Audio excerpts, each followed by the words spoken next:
Lonely rancher. Found a girl raised in a cage, then called her his angel. The October wind cut across the Wyoming territory like a sharpened blade, carrying with it the promise of an early winter. Jacob Morrison pulled his worn leather coat tighter around his shoulders as he guided his horse, Thunder, along the rocky trail that led to the abandoned Hartwell homestead.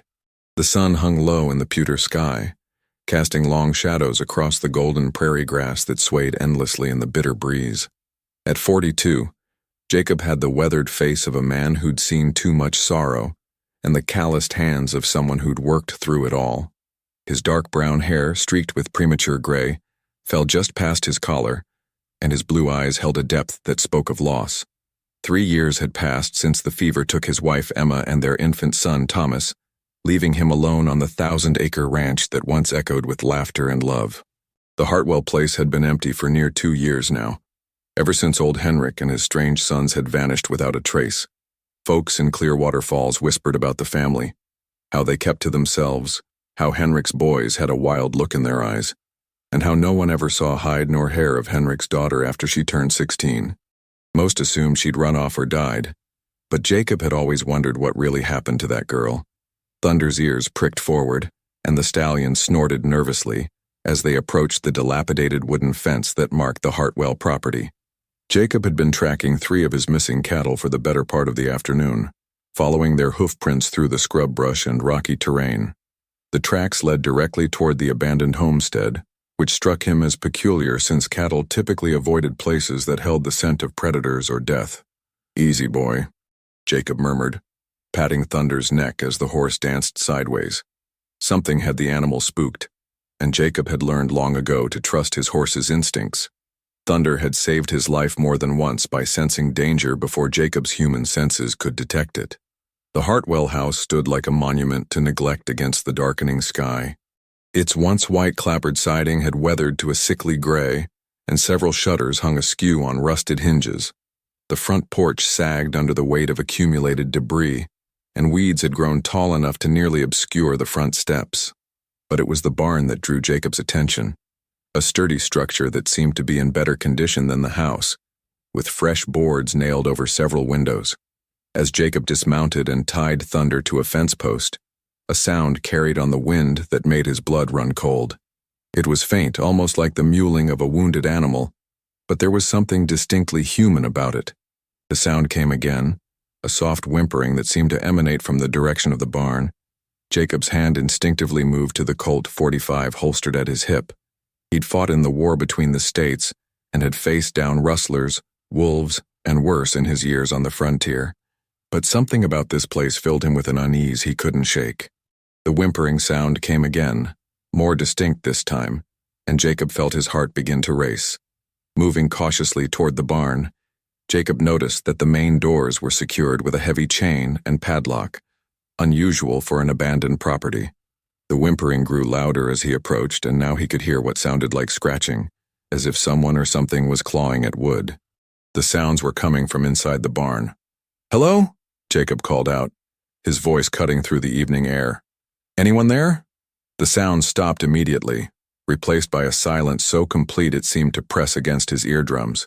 Then, after a moment that felt like an eternity, came a voice so soft and broken he almost thought he'd imagined it.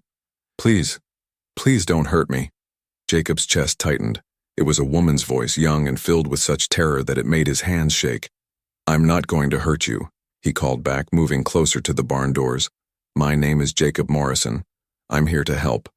"No, no, no," the voice whispered, and Jacob could hear movement inside, the sound of someone retreating, trying to hide. "They said they'd come back. They said if anyone found me." "Who said that?" Jacob asked, examining the chain that secured the doors. The lock was relatively new, and the chain showed signs of regular use. "Who's been keeping you here?" But the voice had fallen silent again. Jacob walked around the perimeter of the barn, looking for another way in. Most of the windows had been boarded over from the outside, but he found one on the back wall where a board had worked loose. Through the gap, he could see into the dim interior of the barn. What he saw made his stomach lurch with revulsion and rage. In the far corner of the barn, a cage had been constructed from rough timber and iron bars, a prison barely large enough for a grown person to lie down in. And huddled inside that cage, pressed against the back corner like a terrified animal, was a young woman. She was painfully thin, her long brown hair matted and filthy. Her clothes, if the tattered rags could be called clothes, hung from her frail frame in strips. Even in the dim light, Jacob could see the marks on her exposed skin, evidence of years of abuse and neglect. But it was her eyes that broke his heart. Wide, brown eyes that held a terror so profound it seemed to reach out and grab him by the throat. "Sweet Jesus," Jacob whispered, and at the sound of his voice, the woman pressed herself even further into the corner of her cage. Jacob's mind raced as he tried to process what he was seeing. This wasn't just neglect or abandonment. This was imprisonment, torture, cruelty beyond anything he'd witnessed even in the darkest days of the war. The woman in that cage had been treated worse than any animal, kept like livestock by people who had forfeited their right to be called human. "Miss," Jacob said gently, his voice barely above a whisper, "I'm going to get you out of there. I promise you I'm not going to hurt you. Do you understand me? Do you?" The woman's eyes met his through the gap in the boards, and for a moment, Jacob saw something flicker in their depths. Not hope exactly, but perhaps the faintest possibility that hope might someday return. "My name is Sarah," she whispered, her voice so soft he had to strain to hear it. They called me Sarah." "Sarah," Jacob repeated, and the name seemed to hang in the air between them like a prayer. "Sarah, I'm going to get you out of there right now. Can you move away from the door of that cage?" He watched as Sarah slowly, painfully, moved to the far side of her prison. Jacob could see that every movement caused her pain, and rage burned in his chest like a forge fire. Whoever had done this to her would answer for it, he swore to himself. They would answer for every moment of suffering they'd inflicted on this innocent woman. Jacob ran back to Thunder and retrieved a crowbar from his saddlebags, then returned to work on the barn doors. The chain was strong, but the wooden beam it was wrapped around was old and weathered. With several minutes of hard work, he managed to pry the beam loose enough to slip the chain free. The barn doors swung open with a groan of protest, and Jacob stepped inside. The smell hit him immediately. A mixture of human waste, fear, and decay that made his eyes water. The cage was even more horrific up close, clearly constructed with the sole purpose of causing maximum suffering while keeping its occupant alive. Sarah had pressed herself into the far corner again, and Jacob could see her entire body trembling. "Sarah," he said softly, approaching the cage slowly with his hands held out where she could see them. "I'm not going to hurt you. I'm here to help you get out of this place." "They'll come back," Sarah whispered, her eyes darting toward the barn doors. "They always come back. They said if anyone found me, they'd make it worse. They'd make it so much worse." "Who are they, Sarah?" Jacob asked as he examined the lock on the cage door.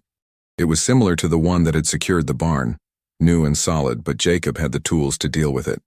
"The men," Sarah replied, and her voice broke on the word. "Henrik's boys. They said I belonged to them.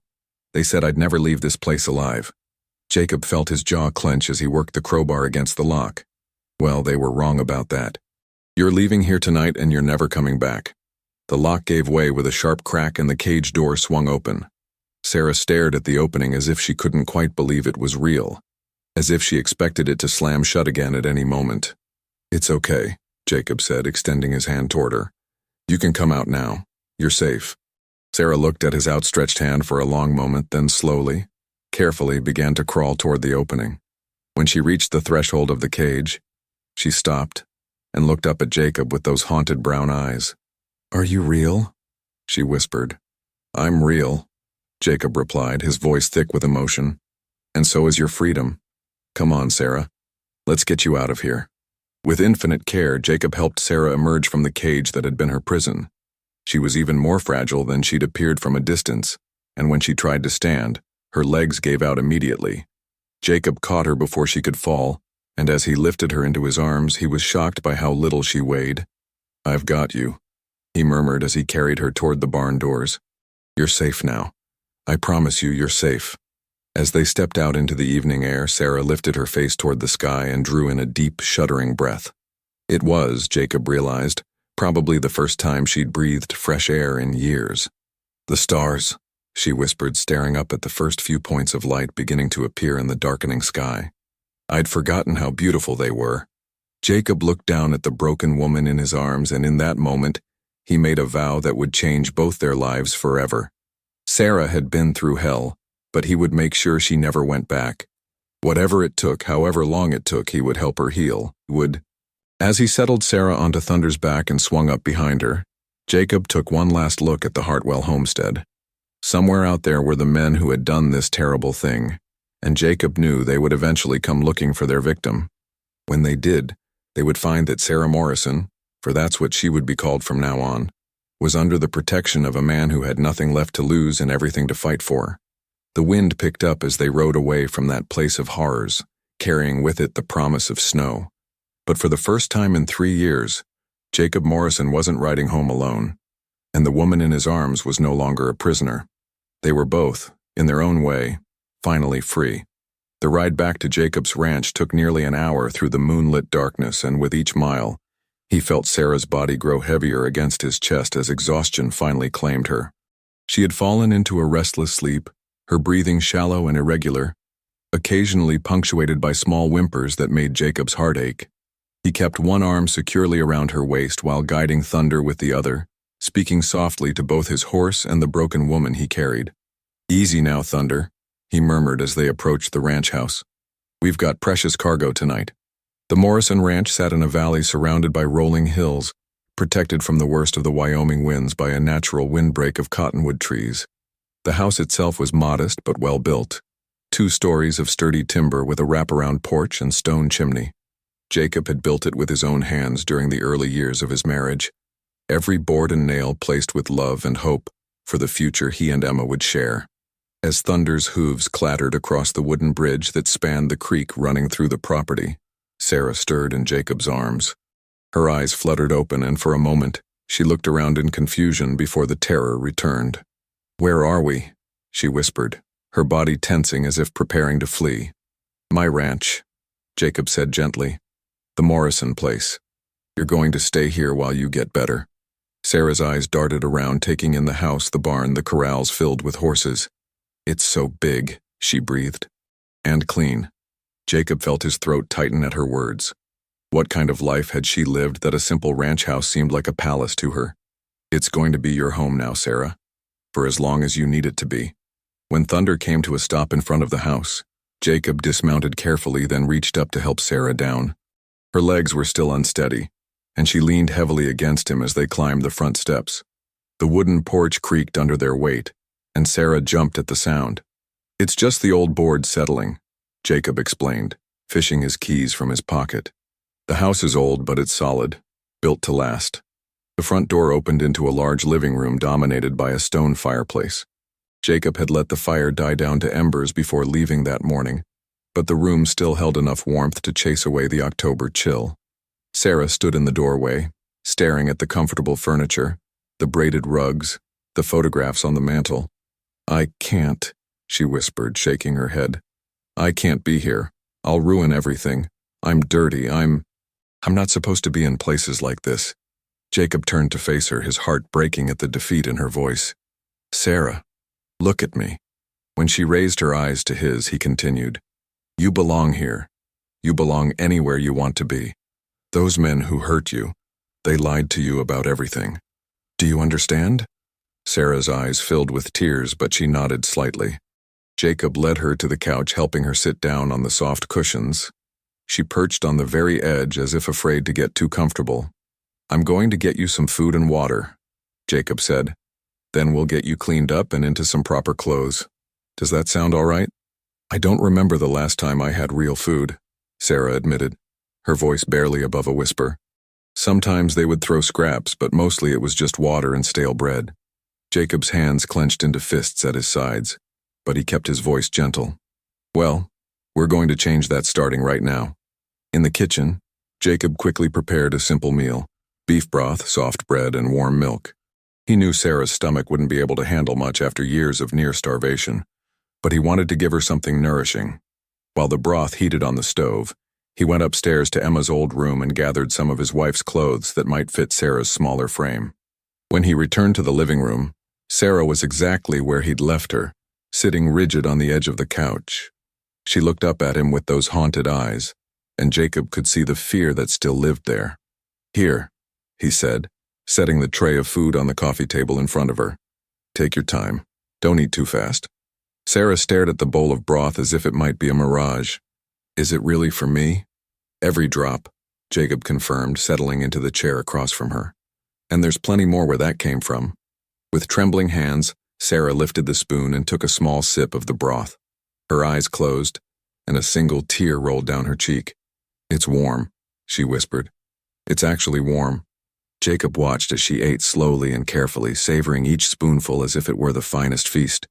When she finished the bread, she looked up at him with something approaching wonder. "I ate it all," she said, sounding surprised. "I ate all of it, and no one took it away." "No one's ever taking food away from you again," Jacob promised. "Sarah, I want you to understand something. This is your home now. You're not a prisoner here. You're not a guest who has to earn her keep. You're family." Sarah's eyes filled with tears again. "I don't know how to be family. I don't remember how to be normal." "You don't have to remember," Jacob said gently. "We'll figure it out together one day at a time." After Sarah had finished eating, Jacob showed her to the guest room on the first floor, a comfortable space with a bed, dresser, and window that looked out over the creek.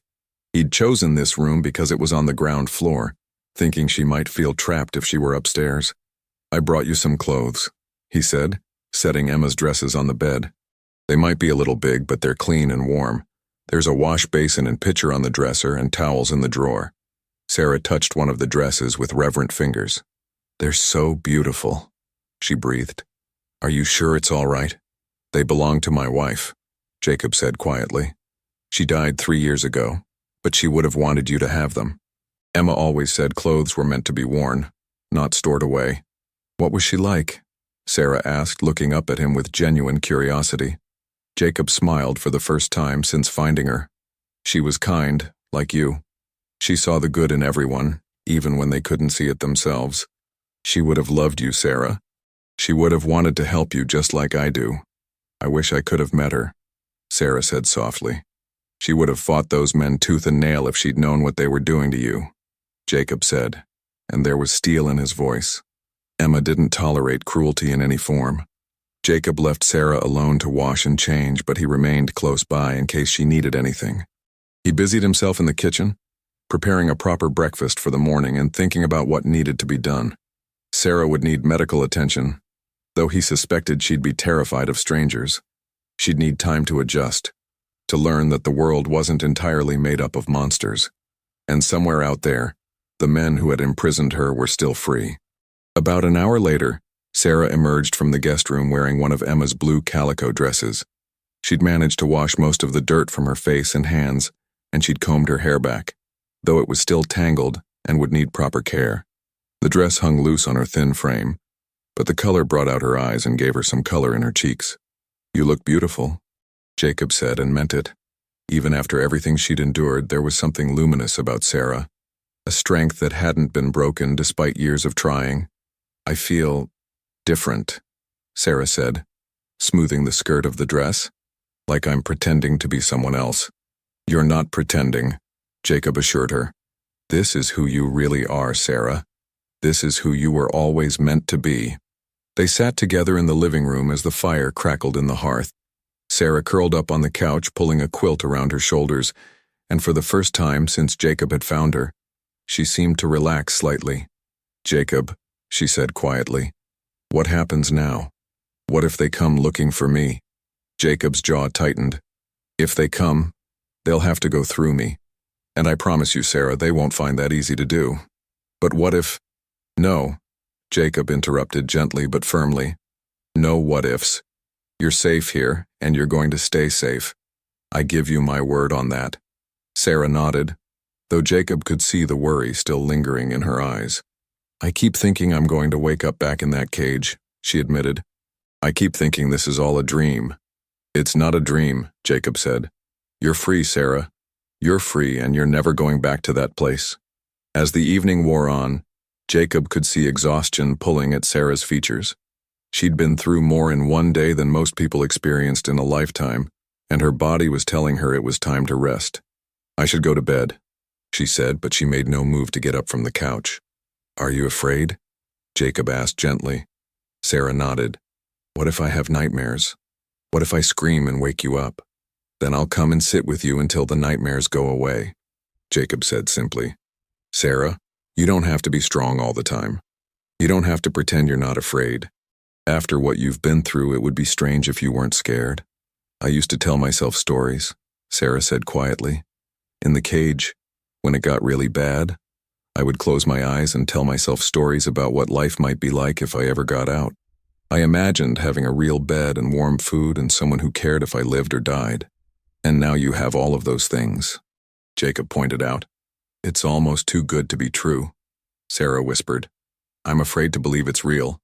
Jacob stood up and extended his hand to her. Come on, let me show you something. He led her to the front door and opened it, stepping out onto the porch. The night air was crisp and clean, filled with the scent of grass and horses and the distant promise of snow. Above them, the Wyoming sky stretched endless and dark, punctuated by more stars than Sarah had ever seen. Look up, Jacob said softly. Sarah tilted her head back and gasped. There are so many of them. Every one of those stars is real, Jacob said. And this moment right here, right now, this is real too, right? You're standing on my porch, breathing free air, looking at a sky that belongs to you as much as it belongs to anyone. That's not a dream, Sarah. That's your life now. Sarah stood there for a long moment, drinking in the vastness of the sky and the endless possibilities it represented. When she finally spoke, her voice was stronger than it had been all evening. I want to learn how to live again, she said. I want to remember what it feels like to be human. Then that's what we'll do, Jacob promised. One day at a time, one step at a time. We'll figure it out together. As they stood there under the starlight, Jacob felt something he hadn't experienced in 3 years. Hope, not just for Sarah's healing, but for his own. This broken woman who had survived the unthinkable had somehow managed to crack open the walls he'd built around his heart. Maybe, just maybe, they could save each other. Tomorrow would bring new challenges, new fears to overcome, and new battles to fight. But tonight, for the first time in longer than either of them could remember, they were both exactly where they belonged. 3 weeks had passed since Jacob brought Sarah home, and in that time she had begun to bloom like a flower emerging from a long, brutal winter. The hollow look in her eyes had started to fade, replaced by cautious curiosity about the world around her. She'd gained some weight, her cheeks had filled out, and her hair, now clean and properly cared for, fell in soft waves past her shoulders. But the healing of her spirit was proving more complex than the mending of her body. Sarah had claimed the kitchen as her sanctuary, insisting on preparing meals despite Jacob's protests that she should rest. I need to do something useful, she'd told him with quiet determination. I need to feel like I'm earning my place here. Jacob understood her need for purpose, recognizing it as part of her journey back to herself. This particular morning found Sarah kneading bread dough at the kitchen table, her movements rhythmic and sure. She'd discovered an unexpected talent for cooking, as if her hands remembered skills her mind had buried.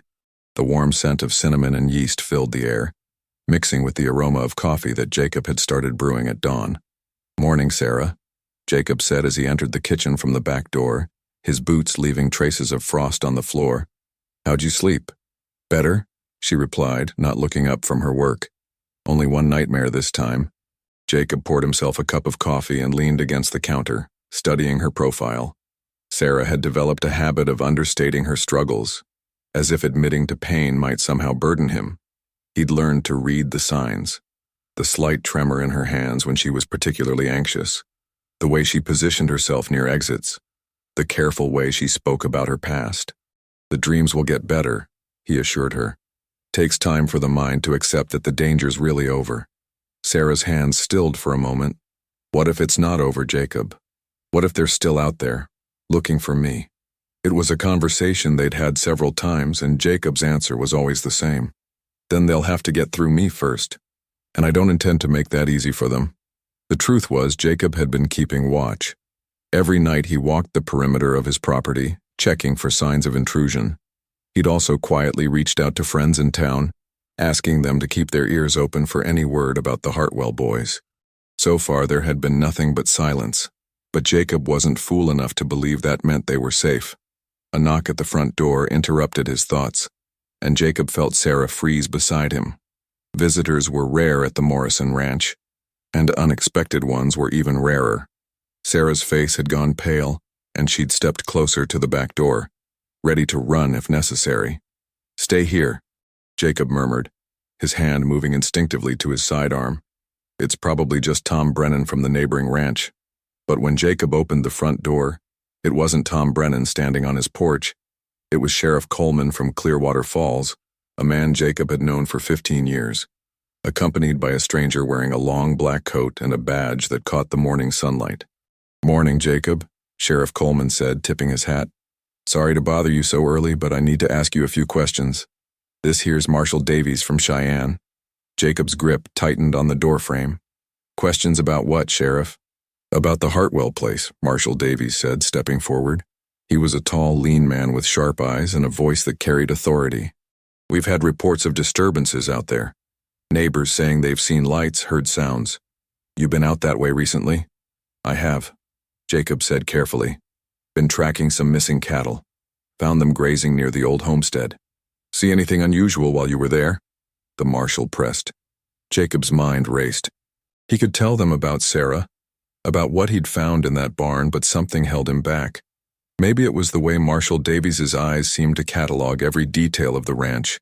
Or maybe it was his protective instincts where Sarah was concerned. She wasn't ready for this kind of attention, wasn't ready to relive her ordeal for the sake of official statements and legal proceedings. "Depends on what you mean by unusual," Jacob said. "Place is falling apart if that's what you're asking about." "We're looking for someone," Marshal Davies said. "A young woman who may have been held against her will. We have reason to believe she might have escaped recently." Behind him, Jacob heard the soft sound of a door closing. Sarah had slipped out the back, probably heading for the barn where she felt safest when she was scared. Good girl, he thought. Trust your instincts. "Held against her will?" Jacob repeated, letting surprise color his voice. "By who?" "The Hartwell boys," Sheriff Coleman said grimly. "Turns out they've been wanted in 3 territories for various crimes. Kidnapping, assault, worse things than that. Word is they might have had themselves a prisoner." "And you think this woman escaped?" Jacob asked. "We think someone helped her escape," Marshal Davies said, his eyes fixed on Jacob's face. "Question is whether that someone knows what they've gotten themselves into. The Hartwell boys don't take kindly to losing their minor property." The word hit Jacob like a physical blow, but he kept his expression neutral.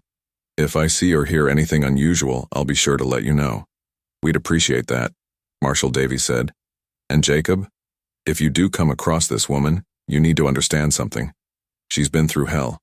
She's not going to trust easily, and she's going to be scared of everyone, including people trying to help her.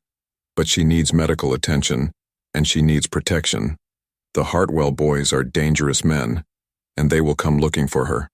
"I understand," Jacob said. After the lawman left, Jacob found Sarah in the barn, huddled in the corner of Thunder's stall. The big stallion was standing protectively over her, his ears forward and alert. Sarah looked up when Jacob approached, her eyes wide with terror. "They know," she whispered. "They know I'm gone. They suspect someone escaped," Jacob corrected gently, settling down beside her in the straw. "They don't know it was you, and they don't know you're here. But they'll figure it out. They'll ask questions in town, and someone will remember seeing us together and—" "Sarah," Jacob's voice was firm but gentle. "Look at me." When she met his eyes, he continued, "We're going to handle this. Together. But I need you to tell me everything you know about Henrik's boys. Their names, what they look like, how they think." Sarah took a shuddering breath. There were 3 of them. Magnus was the oldest, maybe 35. Big man, dark hair, scar on his left cheek from a knife fight. He was the worst of them. The one who made the rules about what they could do to me. Jacob felt his hands clench, but he kept his voice steady. "What about the others?" "Eric was the middle one. Smaller than Magnus, but meaner in some ways. He liked to hurt things just to watch them suffer. And then there was Gunnar, the youngest. He was maybe 25, and sometimes I thought he felt bad about what they were doing. But he never tried to stop them." "What about their habits? Where did they go when they left the homestead?" "They talked about jobs sometimes, robbing banks, holding up stages. They'd be gone for weeks at a time, and I'd pray they wouldn't come back, but they always did." Sarah's voice broke slightly. They always came back. Jacob put his arm around her shoulders, feeling how she trembled at the memory. They're not coming back for you, Sarah. I won't let them. You don't understand, Sarah said desperately. Magnus said I belonged to him. He said I was his property, and he'd kill anyone who tried to take me away. He meant it, Jacob. I could see it in his eyes. Then he's going to be disappointed, Jacob said grimly, because you don't belong to anyone but yourself now. They spent the rest of the morning discussing security measures. Jacob showed Sarah the rifle he kept loaded by the front door and the shotgun in the kitchen. He taught her how to fire the derringer he'd given her to carry, though her hands shook so badly she could barely hold it steady. I can't, she said after missing the target for the 5th time. I can't even hold it properly. You're scared, Jacob said patiently. Fear makes your hands shake. We'll practice every day until it becomes second nature. What if they come while you're away from the house? What if… Jacob turned to face her fully. Sarah, listen to me. I'm not going anywhere. Not until this is settled. But your cattle, your ranch work, can wait, Jacob said firmly. You're more important than any of that. Sarah stared at him with those wide brown eyes, and Jacob could see the disbelief there. She still couldn't quite accept that someone would put her safety above everything else, that she had value beyond what others could take from her. That afternoon, as Sarah worked in the kitchen and Jacob repaired a section of fence near the house, they talked about ordinary things. The weather, the horses, the bread Sarah was planning to bake for supper. It was a deliberate attempt to create normalcy, to build a routine that would help Sarah feel secure. But as evening approached, both of them became more tense. Nightfall had always been the most dangerous time in Sarah's old life, when her captors would return from their travels, or when they would exercise their twisted sense of ownership over her. Even though she was safe now, her body remembered the fear. I keep expecting to hear horses, she said as they sat by the fire after supper. Every time the wind picks up or the house creaks, I think it's them coming back. That's normal, Jacob said. Your mind is protecting you the only way it knows how. But Sarah, you need to understand something. Even if they do come, and I don't think they will, this isn't the same situation. You're not alone and helpless anymore. You have someone fighting for you. Why? Sarah asked suddenly. Why are you doing all this for me? You don't even know me. Jacob was quiet for a long moment, staring into the flames. Maybe because someone needs to, he said finally. Maybe because it's the right thing to do. Or maybe because helping you has given me something to live for again. Sarah looked at him with newfound understanding. You've been alone too. For 3 years, Jacob admitted. After Emma and Thomas died, I didn't much care what happened to me. I went through the motions of living, but I wasn't really alive. Then I found you, and suddenly I had a reason to get up in the morning again. I never want to be the reason someone gets hurt, Sarah said quietly. If they come for me, maybe I should… No, Jacob interrupted firmly. Don't even think about running. We face this together, Sarah. That's what family does. The word hung in the air between them, and Jacob realized it was the first time he'd explicitly called her family. Sarah's eyes filled with tears, but for once they seemed to be tears of something other than fear. Family, she repeated softly, as if testing how the word felt on her tongue. Family, Jacob confirmed.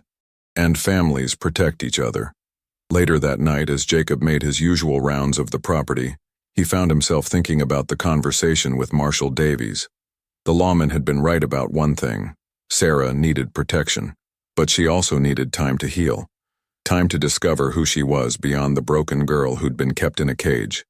As he walked the perimeter of his land, Jacob made a silent promise to the stars overhead. Whatever came next, whatever dangers lay ahead, he would not let Sarah down. She had survived the unthinkable, and now it was his job to make sure she had the chance to truly live. The wind picked up, carrying with it the scent of snow and the promise of winter storms ahead. But Jacob Morrison was no stranger to winter, and he was no stranger to fighting for what mattered. As he headed back toward the house where Sarah was sleeping peacefully for the first time in years, he felt ready for whatever battle lay ahead. Some things were worth fighting for, and Sarah Morrison, for that's how he'd come to think of her, was worth fighting for with everything he had. Winter arrived early that year, blanketing the Morrison ranch in a pristine layer of snow that seemed to muffle the world's harsh edges. For 6 weeks, Jacob and Sarah had settled into a peaceful routine. Morning chores, shared meals, Long evenings by the fire where Sarah would read aloud from Emma's books while Jacob whittled or mended tack. Sarah had grown stronger both in body and spirit, and the haunted look in her eyes had given way to something Jacob had never dared hope to see: genuine happiness. She had taken to the ranch work with surprising enthusiasm, helping with the horses and even learning to milk the cow. Her laughter, when it came, was like music Jacob had forgotten existed. She still woke sometimes with nightmares, but they were becoming less frequent, and she no longer flinched when Jacob moved too quickly or spoke too loudly. On a crystalline February morning, as Sarah hung laundry on the line behind the house, she called out to Jacob with excitement in her voice, "Jacob, come see, the creek is starting to thaw." Jacob smiled as he approached, delighting in her wonder at simple things. She was pointing at the creek where patches of dark water showed through the ice, and her cheeks were flushed pink from the cold air. In Emma's green wool coat and with her hair braided down her back, she looked like she belonged here, like she'd always been part of this place. "Spring's coming early," Jacob said, wrapping his arms around her from behind. Over the past month, Sarah had grown comfortable with his gentle touches, had even begun to seek them out when she was scared or sad. "I want to see it," Sarah said, leaning back against his chest. "I want to see what spring looks like when you're free to enjoy it." "You will," Jacob promised, pressing a kiss to the top of her head. "We'll watch it together." It was then that Thunder's sharp whinny cut through the morning air. The stallion was in the corral, his ears pricked forward, staring toward the road that led to the ranch. Jacob felt Sarah tense in his arms as they both looked in the direction of Thunder's attention. 3 riders were approaching at a steady pace, their dark forms stark against the white landscape. Even at a distance, Jacob could see they were heavily armed and rode with the confident bearing of men accustomed to violence. His blood turned to ice as he recognized the description Sarah had given him months ago. The Hartwell boys had finally come calling. "Get to the house," Jacob said quietly, his voice deadly calm. "Go to our room, lock the door, and get the shotgun from under the bed. If anyone comes through that door who isn't me, you shoot first and ask questions later." Sarah's face had gone white, but she nodded and hurried toward the house. Jacob watched her go, then walked slowly toward the front of the house to meet his uninvited guests. His hand rested casually on the grip of his Colt, and his mind was already calculating angles and cover. The 3 men reined in their horses about 20 feet from the porch, their breath and that of their mounts creating clouds in the frigid air. The largest of the 3, a bear of a man with a scarred face, spoke first. "You Morrison?" Magnus Hartwell's voice was rough as gravel, with the kind of casual menace that came from years of intimidating weaker people. "I am," Jacob replied evenly. "You're on private property." Magnus smiled, but there was no warmth in it. "We're looking for something that belongs to us.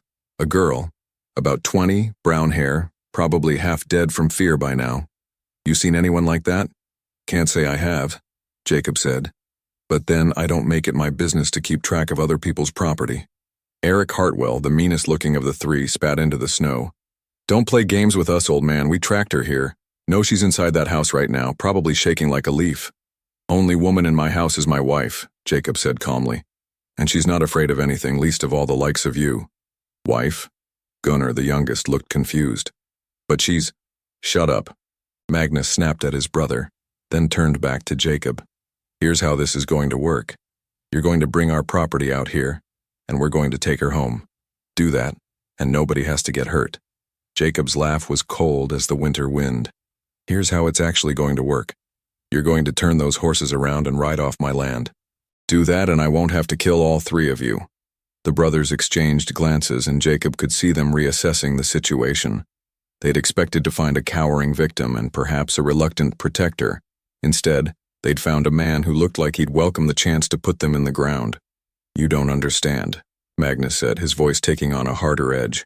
"That girl is ours. We raised her, we fed her, we kept her alive. She belongs to us." "She belongs to herself," Jacob replied. "And to me, now that she's my wife. That makes her a Morrison, and I protect what's mine." From inside the house came the sound of a window opening, and Sarah's voice rang out clear and strong across the yard. "I'm not your property anymore, Magnus. I'm free, and I'm never going back to that cage." Jacob felt a surge of pride at the strength in her voice, but he also knew her appearance had changed the dynamic. The Hartwell brothers sat up straighter in their saddles, their eyes fixed on the window where Sarah stood with the shotgun raised to her shoulder. "There she is," Eric said with satisfaction. "Come on down here, girl. Time to come home." "This is my home," Sarah called back, her voice steady despite the fear Jacob knew she must be feeling. "And these are my family. You have no power over me anymore." Magnus's face darkened with rage. "We'll see about that." He started to dismount, reaching for his gun as he did so. Jacob's Colt cleared leather in a motion too fast to follow, the barrel pointing steadily at Magnus's chest. "I wouldn't, if I were you." 3 against 1, Eric said, his own hand moving toward his weapon. "I like those odds." 3 against 2, Sarah's voice corrected from the window. "And I've got a shotgun pointed at your heads." For a moment, the yard was silent except for the sound of wind through the trees and the heavy breathing of nervous horses. Jacob could feel the tension building like a spring wound too tight, and he knew that in seconds, this would turn deadly. "Last chance," Jacob said quietly. "Right away." Magnus's face twisted with fury, and his hand went for his gun. Jacob's shot took him in the chest before the weapon cleared its holster, the big man toppling from his saddle into the snow. Eric cursed and drew his pistol, but Sarah's shotgun boomed from the window, the blast catching him in the shoulder and spinning him around. Gunnar, the youngest, had his gun halfway out when he looked at his 2 brothers, one dead, one screaming and clutching his wounded shoulder, and slowly raised his hands. "I'm done," he said. "I'm done with all of this." Jacob kept his gun trained on Eric, who was trying to stop the bleeding from his shattered shoulder. "You should have listened when I told you to leave." Eric glared up at him with pain-filled eyes. "This ain't over. There's others who know about her, others who'll come looking. Then they'll end up like your brother," Jacob said calmly. "Sarah's under my protection now, and I don't give second warnings." Sarah appeared on the porch, still carrying the shotgun, her face pale but determined.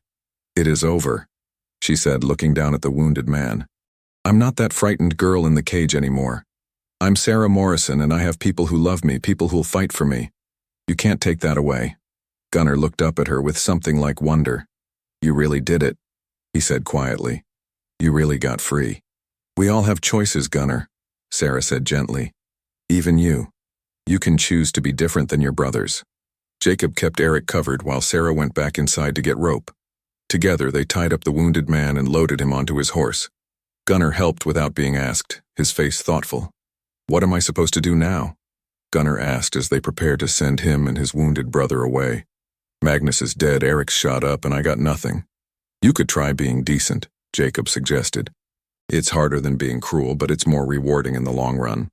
"There's a marshal in Cheyenne looking for you boys," Sarah added. "You could turn yourselves in, serve your time, and start over with a clean slate." Gunnar looked at her for a long moment, then nodded slowly. "Maybe I will. Maybe it's time to stop running from what we done." As the 2 surviving Hartwell brothers rode away, one slumped over his saddle, the other leading the horse, Jacob and Sarah stood together on the porch, watching them disappear into the distance. "It's really over, isn't it?" Sarah asked, leaning against Jacob's side. "It's over," Jacob confirmed, wrapping his arm around her. "You're free, Sarah. Truly free." Sarah looked up at him with eyes that sparkled with tears and something else. Hope, love, and the quiet strength of a woman who had survived hell and come out the other side. "What do we do now?" Jacob smiled and pulled her closer. "Now we live. We watch the spring come, we work the ranch, we build the life we want together. We do all the ordinary, wonderful things that free people get to do. Together," Sarah repeated, as if the word were a prayer. "Together," Jacob promised. As they stood there on the porch of their home, the sun broke through the clouds and set the snow-covered landscape sparkling like diamonds. Spring was indeed coming early, and with it the promise of new beginnings for 2 souls who had found their way to each other through the darkness. Sarah Morrison was no longer the broken girl who had been kept in a cage. She was a woman who had chosen love over fear, hope over despair, and freedom over the safety of familiar pain. And Jacob Morrison was no longer the lonely rancher who had lost his reason for living.